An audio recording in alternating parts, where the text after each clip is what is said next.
me los bendiga, tomen asiento y pues nuestros niños van a sus clases.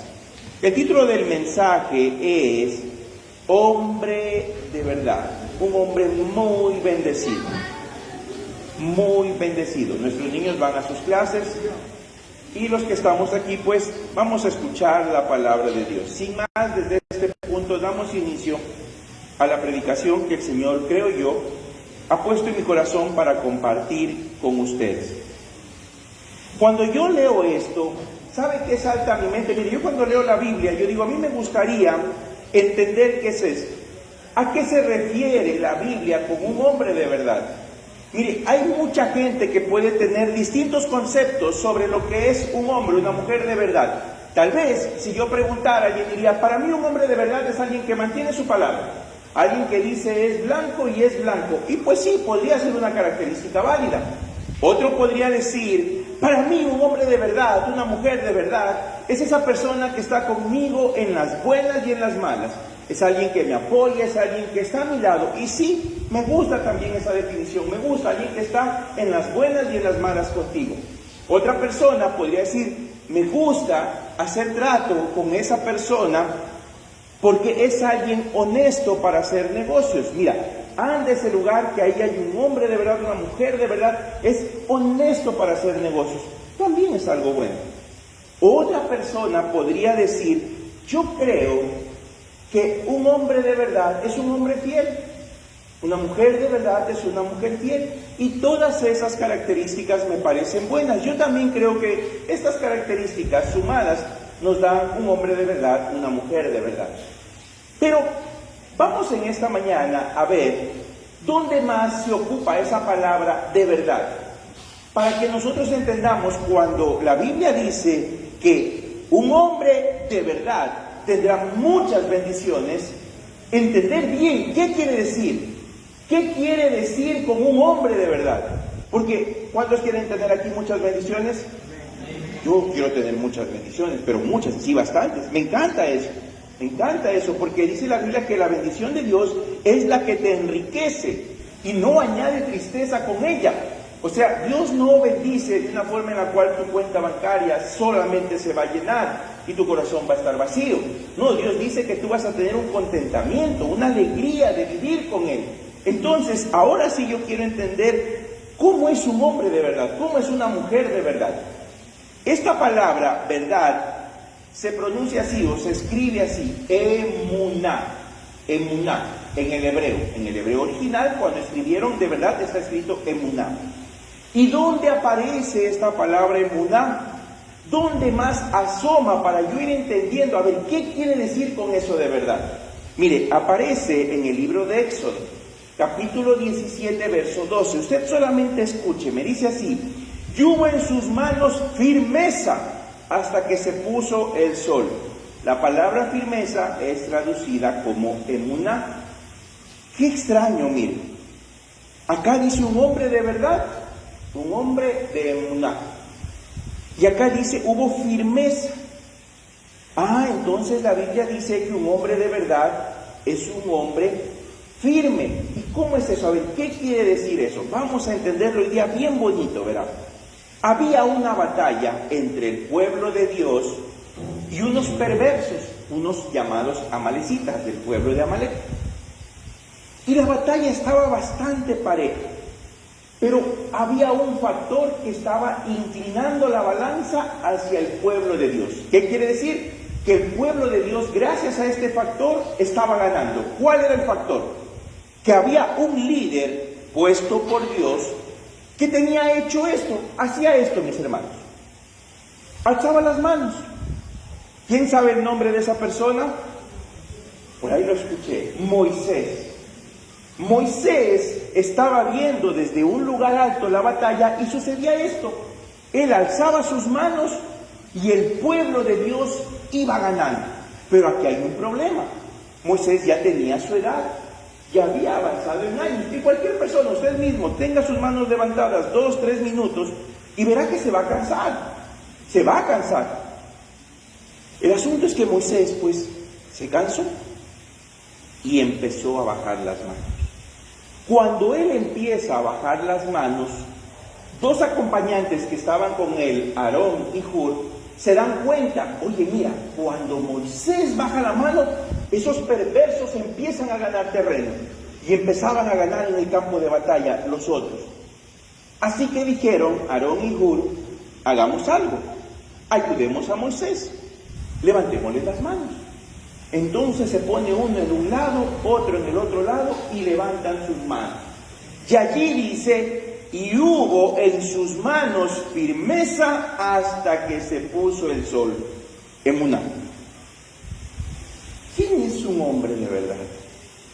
Un hombre de verdad, una mujer de verdad, es aquel que ve la necesidad de otros y no se hace loco.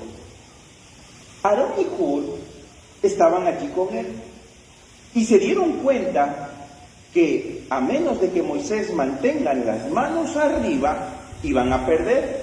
Entonces ellos dijeron, hay que hacer algo, sostengámosle las manos. Y se pusieron a agarrarle sus manos, a sostener sus brazos, para que el pueblo prevalezca. Aarón y Hur en ese momento dejaron de ver por ellos mismos, dejaron de pensar en el sol, dejaron de pensar en de pronto qué va a pasar si vamos a perder. No vieron nada más que aquí hay una necesidad y voy a ayudar. Mire, esto es bien interesante, mi hermano, porque Moisés, como quiera, era el líder, era el sacerdote, era el purita, era el pastor, era el líder religioso. Póngale el nombre que usted quiera, pero era un hombre y estaba decaído. La presencia de Dios estaba con él. Mientras él alzaba sus brazos, Dios cumplía, Dios ayudaba y el pueblo iba ganando. O sea, era un hombre y había unción. Mientras tus brazos estén arriba, yo te voy a bendecir, pero se cansa. La gente se cansa, las personas se cansan, el esposo se cansa, la esposa se cansa, los hijos se cansan, los padres se cansan, la gente se cansa. Y es ahí donde entran los hombres y mujeres de verdad y dicen, yo voy a sostener sus manos, yo voy a ayudarlo, yo no me voy a echar para atrás, yo no voy a tener miedo, yo no me voy a esconder cuando mi iglesia me necesite, cuando mi familia me necesite, cuando yo vea que hay una necesidad allí, yo voy a ayudar a levantar las manos. Qué bonito eso. Usted ya va entendiendo, un hombre de verdad ayuda, no se hace loco. Un hombre de verdad está listo para sostener las manos de quienes necesitan. Otra característica, ¿dónde más es usada esta palabra emuná? Escúcheme esto. Dice la Biblia, mas el justo por su fe vivirá. Qué lindo versículo, esto está en Habacuc 2:4. Mas el justo por su fe vivirá. ¿Y dónde está la palabra emuná ahí? En fe. Mas el justo por su emuná vivirá. ¿Cómo es un hombre de verdad? Un hombre de verdad no se hace loco, ayuda cuando ve los brazos caídos de alguien. Un hombre de verdad tiene fe. Un hombre de verdad, una mujer de verdad tiene fe. Mas el justo por su fe vivirá. ¿Sabe que este mismo profeta, más adelante, en Habacuc 3:17, dice, aunque la higuera no florezca, o sea, yo le voy a dar como ahora, aunque en mi cuenta bancaria no haya dinero, aunque mis animalitos que he criado pues se me mueran, aunque no me vaya bien, aunque esté enfermo, aunque mi negocio fracase, aunque las cosas no funcionen, aunque en las vides no haya fruto, dice, ni hay animales en los corrales, con todo yo me alegraré en Jehová, me gozaré en el Dios de mi salvación. Un hombre de verdad es un hombre que no mira las circunstancias, mira a Dios. Un hombre de verdad no es un hombre que mira la enfermedad, mira a aquel que lo puede sanar. Una mujer de verdad no es una mujer que ve el problema, ve a su Dios que es más grande que ese problema. ¿Sí me sigue? ¿Sí me entiende? Amén. Amén. Ya usted va entendiendo. ¿Pero por qué? Bueno, ¿quién también es emuná? Dios es emuná. Escuche esto. Deuteronomio 32:4. Él es la roca cuya obra es perfecta. Y al final dice, Dios de verdad, Dios de emuná. ¿Por qué somos nosotros hombres de fe, hombres que ayudamos? Porque nuestro Dios fue y es alguien que ayuda, alguien que se compadece. Porque nuestro Dios es el que pone fe en nosotros. Dice la Biblia que sus misericordias son nuevas cada mañana. Grande es tu fidelidad. Cuando dice grande es tu fidelidad, dice grande es tu emuná. Dios dice, yo busco hombres y mujeres de verdad para darles muchas bendiciones, porque yo soy de verdad y porque yo soy fiel. ¿Me sigue hasta aquí? Usted está claro ahorita entonces ya cómo es esa persona que es de verdad. Algunas características ya tiene. Yo quiero compartir con ustedes cómo podemos nosotros ir formando en nuestra vida esa forma de ser, ese emuná, para que Dios caiga, derrame sobre nosotros muchas bendiciones.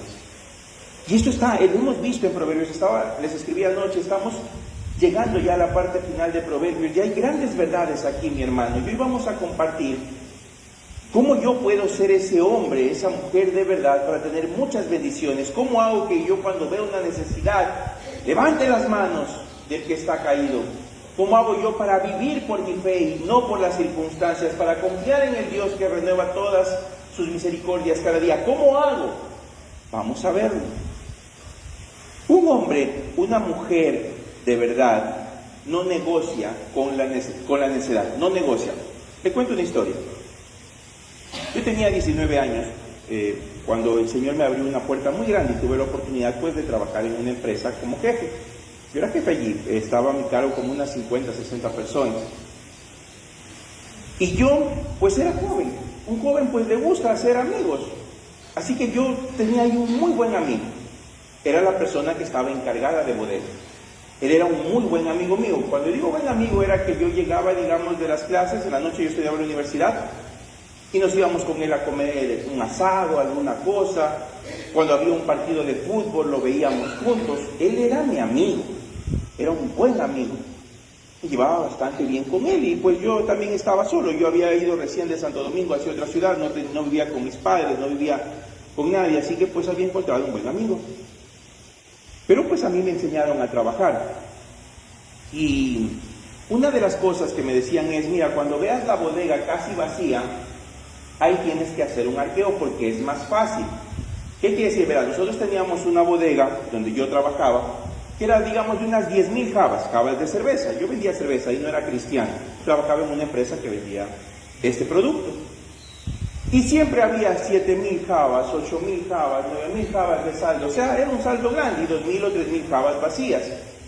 Pero ya me habían dicho, mira, si algún rato tú ves menos de 500 jabas en el inventario, ese día haz arqueo. ¿Qué quiere decir eso? Que cuando vea poquitas jabas y vea la mayoría vacías, cuente las jabas llenas. Porque había la posibilidad de que la persona que esté a cargo de la bodega diga, a ver, hay 5,000 jabas vacías y 5,000 jabas llenas, pero total solamente habían 4,900 llenas, o sea que había un faltante de 100 jabas. Eso por la magnitud de la bodega no se podía ver. El asunto es que un día quedaron como 300 y pico de jabas, no me voy a olvidar de eso, era menos de 500. Yo dije, vamos a contarlas. Mi amigo era el encargado de bodega, y él me dijo, pero vamos a comer, ¿qué te vas a poner a contar ahorita? Ojo, él era mi amigo. Había la confianza, él era mayor que mí y era mi amigo. Vamos a comer, ¿qué te vas a poner ahorita? Yo le dije, no, vamos a contar y luego vamos a comer. A mí me habían dicho, cuando esté casi vacío, cuente. Yo necio no era, y yo mi trabajo no lo quería perder. Empezamos a bajar las jabas uno a uno, llamamos al ayudante de bodega, y aparecieron algo así como 70 jabas vacías, que este señor las hacía pasar por llenas. Él había ocupado ese dinero y había puesto como que estaba lleno. Eso es algo que es, primero es robo, y luego pues es una causal de despido. A mis 19 años tuve que despedir a mi mejor amigo. Yo llamé, él me dijo, dame una chance, hasta el fin de semana yo te recupero eso. Y yo le dije, no, la verdad es que no puedo hacer eso. Me dolió el corazón. Yo no me acuerdo si lloré, no creo que lloré, pero sí estuve muy triste ese día, eso sí me acuerdo, la tristeza sí la recuerdo. O tal vez los ojos se me llenaron, se me enjugaron al aire. Pero yo le había dicho a él, verás, tendrás en orden, no tendrás cuidado, la persona anterior a tu puesto salió porque se jugó con unas cajas. Yo le había advertido, es un riesgo de los que trabajan en una bodega. Si usted alguna vez trabaja en una bodega, sepa que ese es un riesgo. Que usted se le pierda algo y luego lo pase como que ahí está. Ese es un riesgo y es un pecado que puede cometer. Tuve que despedir a mi mejor amigo en ese entonces y me dio mucha pena, pero él fue necio. Un hombre de verdad, te soy sincero, no negocia con la necedad. No negocia con las cosas que tú sabes que tienes valor. Yo hablo de una empresa, eso es dinero. Pero a veces nosotros negociamos con nuestros principios cristianos. Sabemos que no hay que mentir y mentimos. Eso es negociar con la necedad. Voy a mentir un poquito. De pronto nadie se da cuenta. Voy a insultar un poquito. Solo una mala palabra de vez en cuando. De pronto pues nadie me está viendo, nadie me escucha. Voy a ponerme grosero, pero solo un poquito, a lo mejor ningún hermano está cerca para ver mi grosería. Estoy negociando con la necedad. La Biblia dice que no respondas al necio de acuerdo con su necedad. El pueblo de Dios es un pueblo diferente, por eso es que este hombre de verdad recibe muchas bendiciones, porque es diferente, porque no es como el resto, porque no negocia con la necedad. No se pone a decir, voy a mentir un poco, voy a beber un poco, voy a fumar un poco. No, él no negocia con la necedad. Él dice, eso no está bien, yo estoy acá. No está bien que yo le escriba a una señorita, si soy mujer, no está bien que le escriba a un hombre que no es mi esposo. No voy a negociar con eso. ¿Por qué voy a negociar? ¿Por qué va a ser solamente una sonrisita? Un buenos días, un qué lindo que estás, qué linda que estás. ¿Por qué negociar? Estoy buscando, dice mi papá, estás buscando lo que no has guardado. Eso es negociar con la necedad. El hombre de verdad no, el hombre de verdad se aleja de la necedad. Se aleja de la necedad. Mire, a veces nosotros tomamos a Dios con menos seriedad de la que tomamos un trabajo. ¿Por qué hice eso? Porque pues me dijeron, cuando esté menos de 500 cabas, cuéntalas y punto. Y cuando alguien tiene un trabajo y lo quiere cuidar, uno hace lo que le mandan. Y si a ti te dicen, mira, tú tienes que estar tal día en el trabajo, tienes que entrar a las 8 de la mañana, tú vas a estar ahí a las 8. Y te vas a preocupar si un día llegas tarde, 8 y 1, 8 y 2. Deberías preocuparte. Aparte que te van a llamar la atención. Nosotros tenemos un biométrico donde yo trabajo, que tú aplastas y queda registrado y saben ahí a qué horas llegué. Saben a qué horas me fui a almorzar, saben a qué horas regresé. Anotan los guardias cuando uno sale, cuando uno entra. Y la gente no se anda jugando con eso, no se juega con el horario. No llegamos tarde porque nos descuentan. Pero a veces nosotros nos jugamos con Dios. Y tú tienes un buen cliente, no trabajas, tienes un buen cliente. Y tu buen cliente te hace un pedido. Y tú dices, es que yo tengo que cumplirle. Es que yo tengo que hacerle porque es mi cliente y porque es bueno. Y a esa gente a veces tenemos más consideración de la que le tenemos a Dios. Y a Dios no importa si no le cumplimos. Y a Dios no importa si yo le hago las cosas a medias. Y a Dios no importa si yo negocio con la necedad. ¿Por qué? Porque al final Dios es bueno y Él entiende. Y por eso nos perdemos bendiciones. Porque Dios dice, yo tengo reservadas, no pocas, tengo reservadas muchas bendiciones. ¿Pero para quién? Para el hombre de verdad. El hombre de verdad no negocia con la necedad. ¿Qué tampoco hace el hombre de verdad? Mira, el hombre de verdad sabe de quién se deja herir. Voy a decir herir entre comillas. Escucha esto. Proverbios 27:6 dice, fieles son las heridas del que ama. Fieles son las heridas del que ama. Y para darle el contexto que quiero compartir contigo, te comparto otro versículo. Proverbios 27:17 dice, el hierro con el hierro se aguza, y así el hombre aguza el rostro de su amigo. El hierro con el hierro se afila, se sacan filo.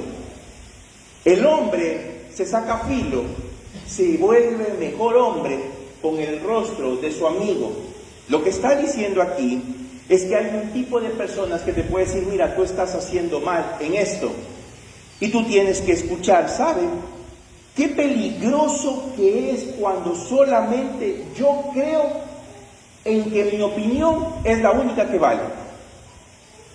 Mira,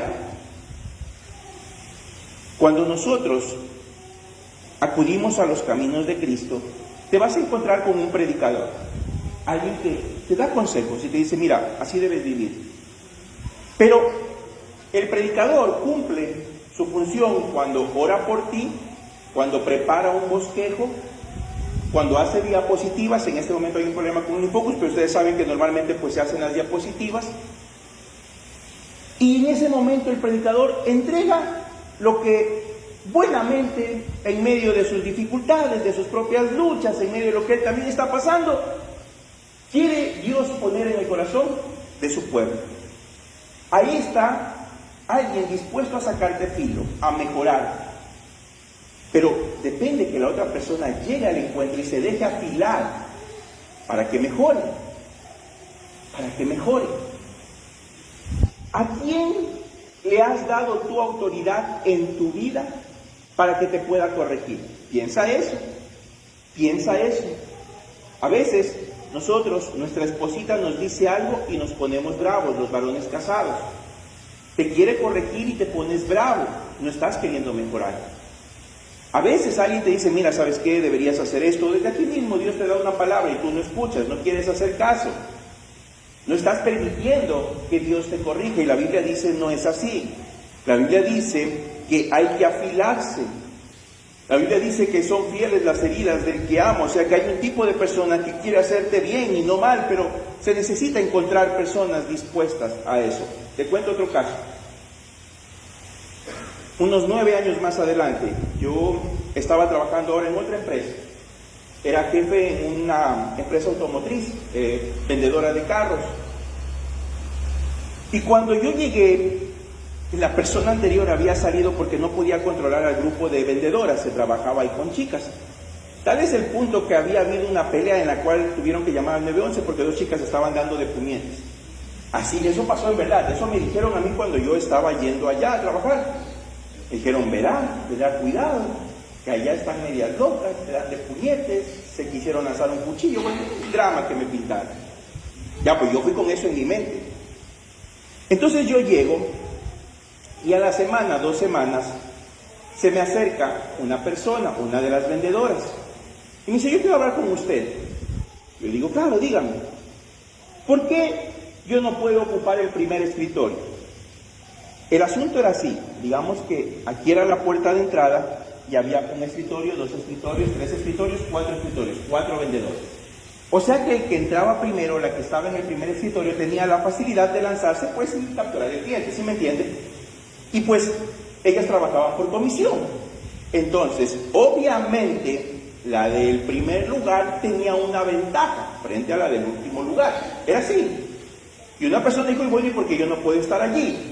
Yo en mi mente dije que se van a dar de puñetes. Ay, Diosito Santo, se me armó el relajo. Pero bueno, Dios dio sabiduría y dije, vamos a hacer esto. Yo recién llego, esto está así. Voy a tomar el promedio de aquí en adelante de ventas de los 3 siguientes meses. La que tenga más ventas va al primer lugar y se van a ordenar de acuerdo al número de ventas. Por sorpresa, después del primer trimestre, los puestos se mantuvieron. Segundo trimestre, los puestos se mantuvieron. Al tercer trimestre cambió. No me acuerdo si fue la segunda o la tercera, le ganó a la primera y pasó al primer lugar. La persona que ya tenía algún tiempo allí, ya se sentía como dueña de su puesto, pues obviamente se sintió mal. Y dijo, perdí mi primer lugar. Y hay una persona, puede sentir esto. Ella era la más antigua también de allí, era la más antigua de esa empresa. Y allí ella podría decir, y ve, ¿y este man qué se cree moviendo las cosas? Y no se da cuenta cuánto tiempo ya estaba aquí. Pudo haberse ponido resabiada, pudo haberse puesto molesta, enojada. Pero ¿sabe qué hizo? Que eso pues hasta ahora lo tengo aquí marcado. Ella subió a mi oficina y me dijo, quiero hablar con usted. Yo dije, aquí se armó el relajo, va a ser relajo. Pero no, se sentó y me dijo, mire, ¿sabe qué? Yo perdí ese puesto. ¿Usted puede ayudarme? Yo me quedé frío. ¿Cómo quiere que le ayude? Le dije, dígame qué hice mal. Dígame qué ve usted que yo puedo mejorar, porque yo quiero volver a mi primer lugar. Yo me siento mal estando acá, yo debo estar en el primer lugar, yo quiero estar allí, dígame qué tengo que hacer para mejorar. No había visto yo en mi vida una actitud así. Esta persona, que sabía vender muy bien, que cuando yo llegué ella tenía más experiencia que yo, estaba allí hablando conmigo diciéndome, dígame en qué puedo mejorar, yo quiero mejorar. Le di un par de consejos, le dije repasemos los manuales. Hicimos un par de clínicas de ventas, 3 meses después volvió a su puesto. No lo volvió a soltar en el tiempo que yo estuve allí. No lo volvió a soltar. Me los encontré como hace 15 días. A las 2 personas que les estoy mencionando ahora, me las encontré. Estábamos con mi esposa en el Bombolí Shopping, estábamos entrando y estaban saliendo ellas. Me saludaron, venían a una capacitación de un nuevo vehículo, llevan como 12 o 14 años en esa empresa, son las mejores. ¿Y todo por qué? Porque yo les dije algo, no. Porque una quería ganar y dijo, ¿yo cómo puedo llegar a ese primer lugar? Y la otra dijo, yo quiero recuperar mi primer lugar. Y esa hambre las ha mantenido en medio del terremoto, que fueron épocas terribles, en medio de la chikungunya, que fue épocas terribles en Esmeralda, en medio de la pandemia, y han permanecido en su empleo. Porque una dijo, yo quiero ser la mejor, y la otra dijo, yo no quiero perder de ser mejor. Y buscaron en alguna persona que de alguna manera, no por ser finísimas, tenía algo para decirles. En esta vida los que se creen la gran cosa no mejoran, mis hermanos, no mejoran.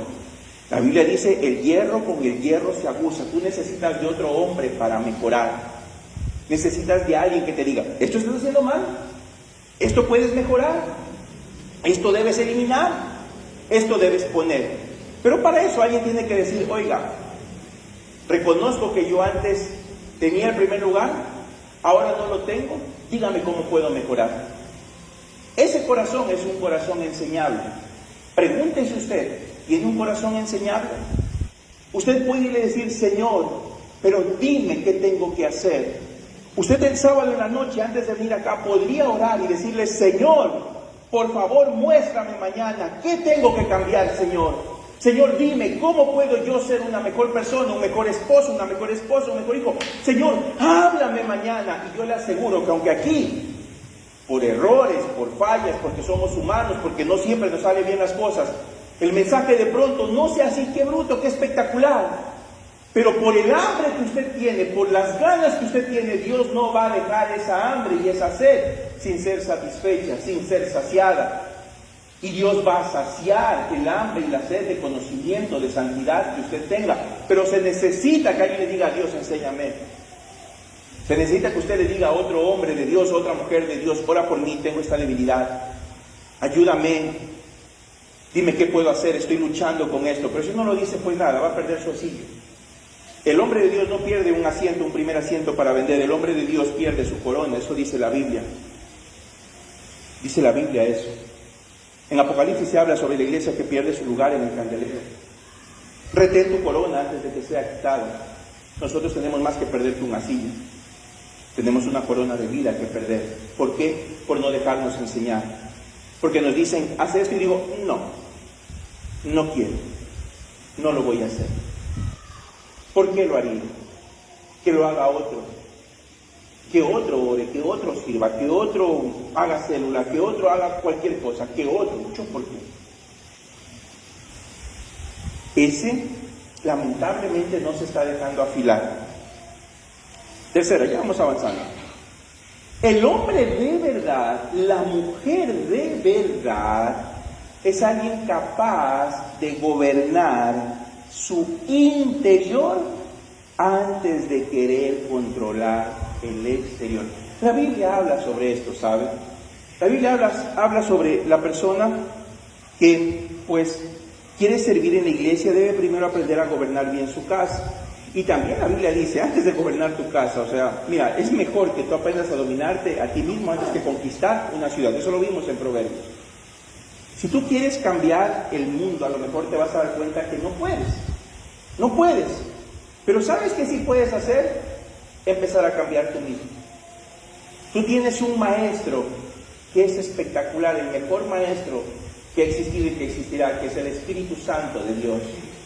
Tú tienes al Espíritu Santo de Dios que Él te redarguye, que Él te dice, no, Gabriel, hiciste mal esto. No, mira, aquí pudiste haber actuado mejor. Pero si tú no quieres escucharlo, amado hermano, no vas a aprender a gobernarte a ti mismo.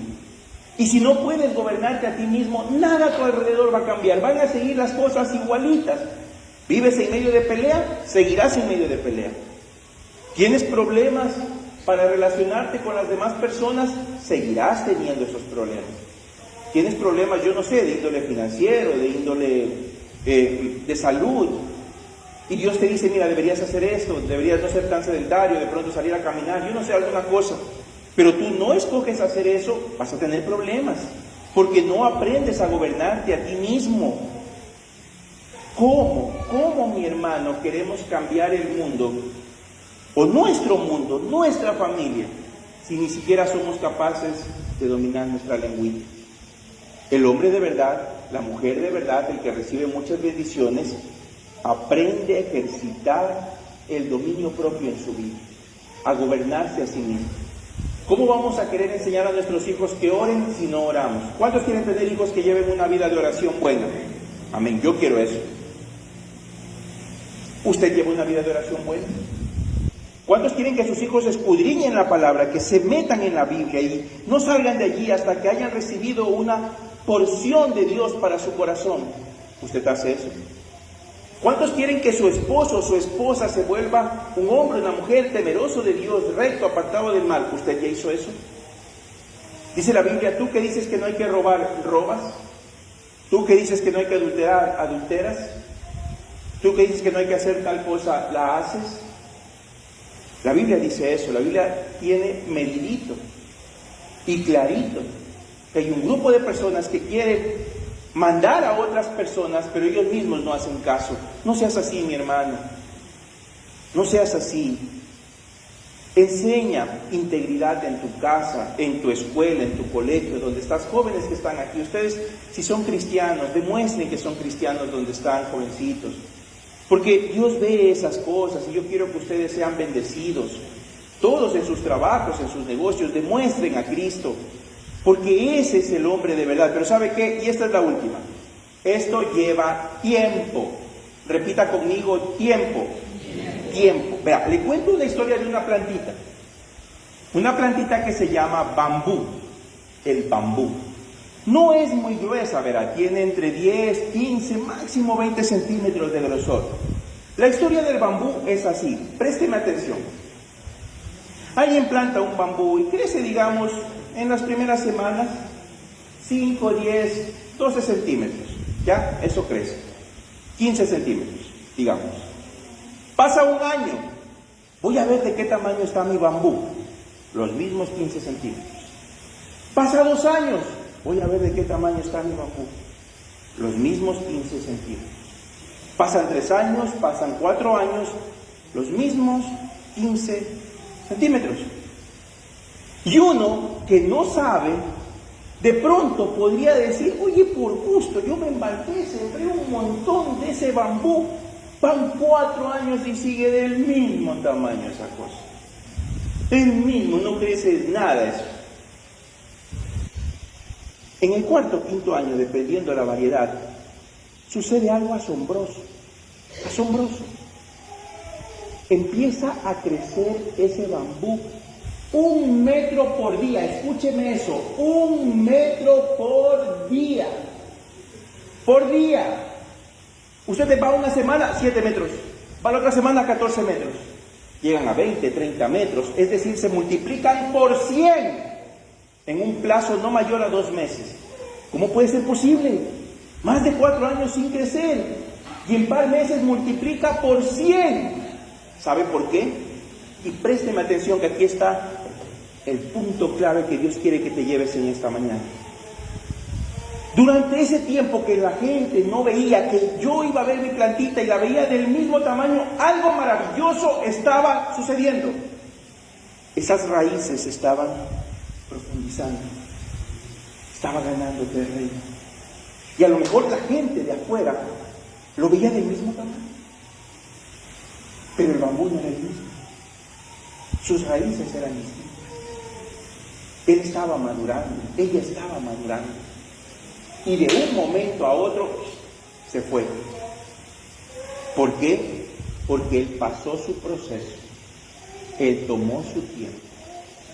Hubo un día que Moisés no pudo controlarse, ni siquiera con ver una rencilla entre 2 personas, y fue y mató al egipcio, mató a uno de ellos. Moisés no estaba preparado, medía 15 centímetros. Él no estaba preparado todavía. Pasaron décadas y de repente había en su bastón el poder para desplegar 10 plagas y arrasar con una nación. Y él la usó con prudencia a medida que Dios le iba hablando.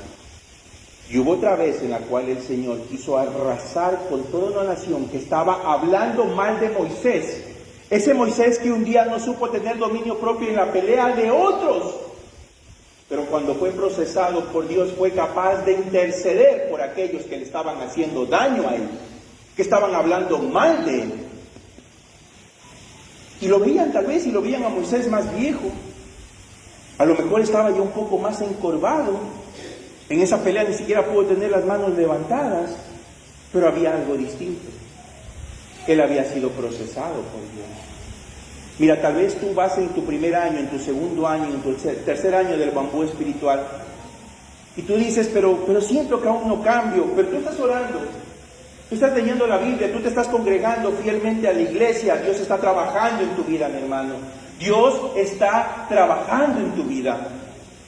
Y yo quiero decirte que ese crecimiento que se pega al bambú es nada comparado con lo que Dios puede hacer por ti, por tu vida, por tu familia. Solamente déjate procesar por Dios, déjate tocar por Dios, déjate guiar por Dios. No negocies con la necedad, busca a alguien que te enseñe, ayúdate.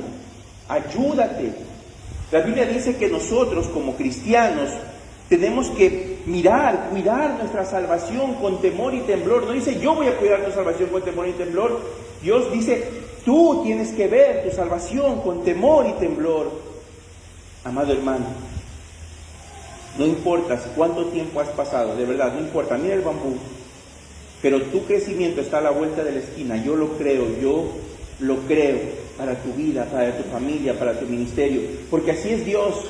Él puede usar y recoger todas las oraciones que has hecho y en un simple momento, dice la Biblia, de repente, de eso vamos a hablar la otra semana, de repente venir grandes bendiciones sobre tu vida, porque el hombre de verdad tendrá muchas bendiciones. Amén, amén. Póngase de pie, vamos a orar, por favor. Escucha esto, Proverbios 28-25. Proverbios 28-20 dice, es como lo que empezamos. El hombre de verdad